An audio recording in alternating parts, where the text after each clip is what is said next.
Hello, everybody. This is Kevin from the Survivor Super Fun Time Show. This is the off season between Survivor 44 and Survivor 45. And obviously, there's a lot of content that we could be covering right now from, previous seasons, including an awesome interview with Owen Knight from Survivor 43, the badass beast of all the challenges. You can take an interview with him. It's an hour and a half long. It's a great listen. But today, this video is actually talking about something that was reported online about Survivor 45. Which is the show that's going to be premiering in the next 2 months or so. Now, this is some inside Survivor information. It's not confirmed anyway, but it's going around basically the water cooler of Twitter, or X, whatever it's called now. It's saying that in Survivor 45, the losing tribe of the Immunity Challenge is going to have an observer during their tribal council these days, rather than just going as we normally do. Now, this is an interesting dynamic in a few different ways, mainly because there are 3 tribes in the new era, not 2. And I know that in Survivor 45, not to be too spoilery,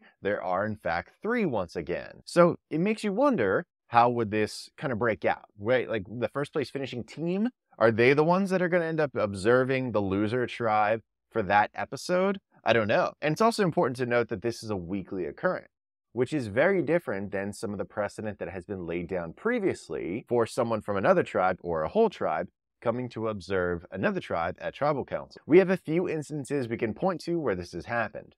The first one I can think of off the top of my head is probably from Survivor Palau, when Karora got to eat beef stew while watching Oolong suck even more. We also had Nicaragua. You saw LaFleur watch Espada at tribal council. And you saw a few other ones like Heroes versus Villains, hot dogs in front of the heroes and everything. It was great. So there is a precedent for it to some degree, but not on a weekly basis like this. Not every single tribal council, there's going to be someone observing. And I asked myself this question. I genuinely go, why would they do this? What is Jeff Probst and showrunners thinking when they add this dynamic on a weekly basis? Because I'm not sure what it's going to do to affect the game, unless you have a tribal swap in the middle. Otherwise, I don't really know what getting that information from other tribes is going to do for you, especially in this new era, when it doesn't seem like tribes, for the most part, stick together anyway. But this may be one of those things where Probst is just shaking the Etch-a-Sketch, hoping, we can start anew and do a new twist of some type, just to keep it fresh. And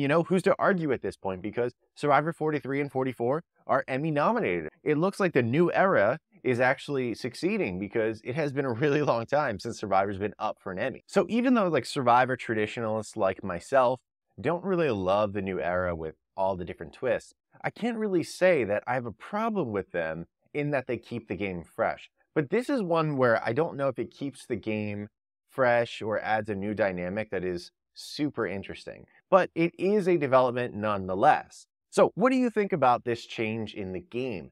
Do you think it's a good idea that one tribe gets to look at the other, or maybe it's even 2 tribes that gets to look at the other? Do you think there should be an added component to it, or do you think there will be, such as Jeff Probst is not only going to let someone from the other tribe come to the loser tribal council and watch, but instead they can come over and they can cast their own little vote in the other tribe's tribal council. And just throw it out there, if that doesn't happen in 45, I think you should plan on that happening, because that sounds like a Jeff Probst new era twist if I ever heard one.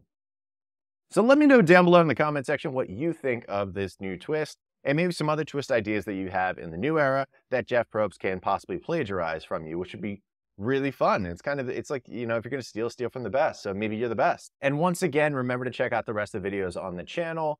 We had some awesome interviews. We've interviewed Mike Gabler from Survivor 43, of course, the winner, Carla Cruz-Godoy, who's awesome for Survivor 43, and also Owen Knight, which just happened. So check those out, because they're absolutely wonderful. Also, I promised somebody a Survivor buff. I'm a little late announcing it, but this Luvu buff right here is the prize for one of you loyal subscribers of Survivor Super Fun Time Show.